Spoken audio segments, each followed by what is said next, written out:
Hi friends, అందరికీ నమస్కారం. నా గురువులైన పత్రిజీ దంపతులకు మరియు తెరవర్తి దంపతులకు నా హృదయపూర్వక ఆత్మాభివందనములు. ఫ్రెండ్స్, మనం సుఖాలు 4 రకాలు అనే దాని గురించి తెలుసుకుంటున్నాం. గత 2 ఎపిసోడ్లలో 2 తెలుసుకున్నాం. ఇది 3వ సుఖం ఏంటి అంటే పరాత్పర సుఖం. దీని గురించి మనం ఈరోజు తెలుసుకుందాం. ఈ సుఖం ఏమిటి అంటే వీళ్ళు యజ్ఞయాగాదులను చేసి దేవతలను మెప్పించి ఉపాసన మార్గంలో ఉంటారన్నమాట. ఉపాసన మార్గం ఏమిటి అంటే ఏదైనా ఒక దేవతను ఆరాధిస్తూ ఉంటారన్నమాట. అంటే వారికి ఇష్టమైన దేవుడు రాముడో, కృష్ణుడో, బాబానో, పుట్టపర్తి సాయిబాబా, షిరిడి సాయిబాబా, ఇలా ఎవరో ఒకరిని పెట్టుకొని వాళ్ళు ఆరాధిస్తూ ఉంటారు. అదే జపం చేస్తూ ఉంటారనమాట. ఇప్పుడు ఓం సాయి అని సాయి జపం చేస్తూ ఉంటారు. ఓం నమ శివాయ అని అట్లా ఎప్పుడు అదే జపంలో ఉంటారనమాట. ఎప్పుడైతే వీళ్ళు ఒక రూపాన్ని తమ మనసులో పెట్టుకొని ఆరాధన చేస్తూ ఉంటారో ఆ ఉపాసన వల్ల ఏం జరుగుతుంది అంటే వీళ్ళు కొంచెం ఎదుగుతారంటే మొదటి వారికంటే రెండో వారికంటే ఇంకా కొంచెం ఎదుగుతారు. ఏమవుతుంది? ఆ జపమే వాళ్ళకు ఒక మంత్రంలా అవుతుంది. ఏంటి, ఇప్పుడు మనం మామూలుగా చాలామంది చేస్తుంటారు కదా, పంచాక్షరి అని, అష్టాక్షరి అని,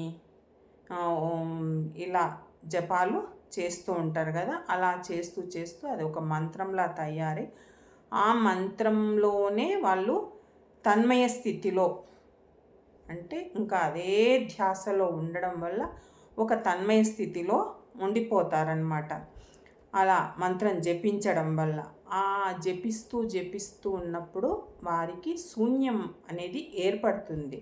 వాళ్ళు ఆ శూన్యాన్నే ధ్యానము అనుకుంటారు, కానీ అది ధ్యానము కాదు. ధ్యానం అంటే పరమాత్మ యొక్క నిర్గుణ రూపాన్ని కాదు, నిర్గుణ తత్వాన్ని ధ్యానం చేయాలి. రూపము అంటే కనిపించే ఈ శరీరం. ఇప్పుడు మనం దేవతా విగ్రహాలను రూపము, రాముడు అంటే రాముడిని మనం చూడలే, రాముని విగ్రహాన్ని పెట్టుకొని ఇది రాముడి రూపం అలా కాకుండా మనం చూడండి, రూపాన్ని కొలవడం కాదు, నిర్గుణ తత్వాన్ని కొలవడం అంటే మీకు ఇక్కడ చిన్నగా చెప్తాను. ఏంటి అంటే ఇప్పుడు ఒక గురువు ఉన్నారనుకోండి, ఆ గురువు దగ్గరికి వెళ్ళి ఏదైనా మన సమస్యను అడిగితే గురువు తీరుస్తాడా?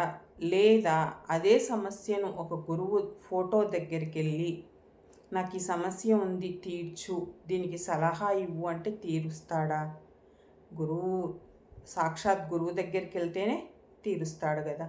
ఇంకా మనం ప్రాపంచికంగా చూద్దాము. ఇప్పుడు తండ్రి ఉంటాడు, కొడుకు ఉంటాడు. కొడుకుకు డబ్బులు అవసరమవుతాయి. అవసరమైనప్పుడు తండ్రి ఫోటో దగ్గరికి వెళ్ళి నాకు డబ్బులు ఇవ్వు అంటే ఇస్తాడా? ఇవ్వడు కదా. తండ్రికి సాక్షాత్ తండ్రి దగ్గరికి వెళ్ళి అడిగితే ఇస్తాడు. అలా మనం రూపాన్ని కాదు, తత్వాన్ని ధ్యానించాలి. ఈ రూపం ఎంబడే నశించిపోయేది అన్నమాట. కానీ ఉపాసకులు ఏం చేస్తారు అంటే దేవుళ్ళను ఉపాసించిన దేవతలను ఉపాసించిన జపసమానమే అవుతుంది.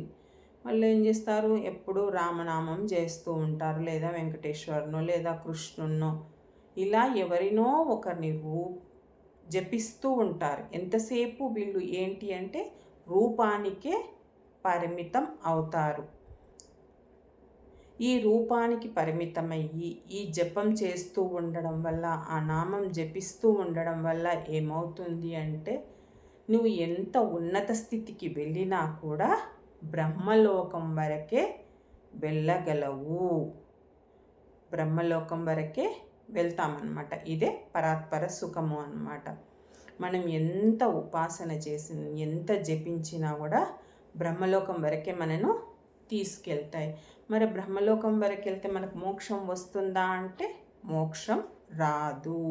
అందుకే భగవద్గీతలో శ్రీకృష్ణ భగవానుడు ఏం చెప్పాడు అంటే ఆ బ్రహ్మ భువనాలోక పునరావర్తి నో అర్జున మముపేత్యాత్తు కౌంతేయ పునర్జన్మ నా విద్యతే. నీవు ఎన్ని చేసినా కూడా, ఆ బ్రహ్మ భువనాలోకాలకు వెళ్ళినా కూడా, అది అంటే నువ్వు చేసిన పుణ్యాల వల్ల, నువ్వు చేసిన యజ్ఞయాగాదుల వల్ల బ్రహ్మలోక ప్రాప్తే కానీ ఇక ఏమీ లేదు. బ్రహ్మలోకం వరకు వెళ్ళినా కూడా ఏమవుతుంది, మళ్ళా మనము కిందికి రావలసి వస్తుంది.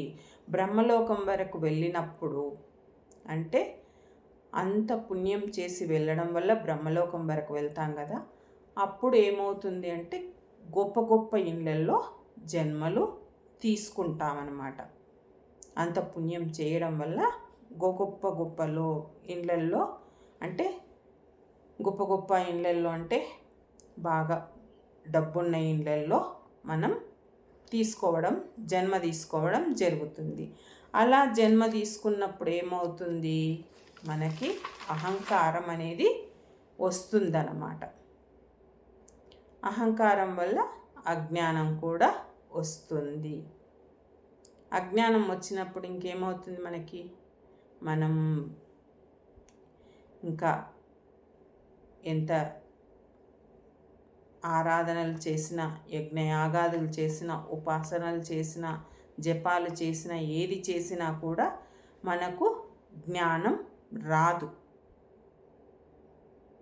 అప్పుడేమవుతుంది, మళ్ళా మనం కింది జన్మలకు రావలసి వస్తుంది అన్నమాట. మనం ఎప్పుడైతే అహంకారం పెంచుకుంటామో అప్పుడు ఆ అహంకారం వల్ల చేయరాని తప్పులు చేసినప్పుడు మనం కింది జన్మలకు రావలసి వస్తుంది అన్నమాట. మనకి ఇక్కడ దీనికి చక్కటి ఉదాహరణ ఏంటి అంటే ప్రహ్లాదుడు ఎవరు అంటే హిరణ్యకశిపుని కుమారుడు. ఆ ప్రహ్లాదుడికి 5 సంవత్సరాల వయసులోనే ఆత్మదర్శనం జరిగింది, ఆ భగవంతుడి దర్శనం.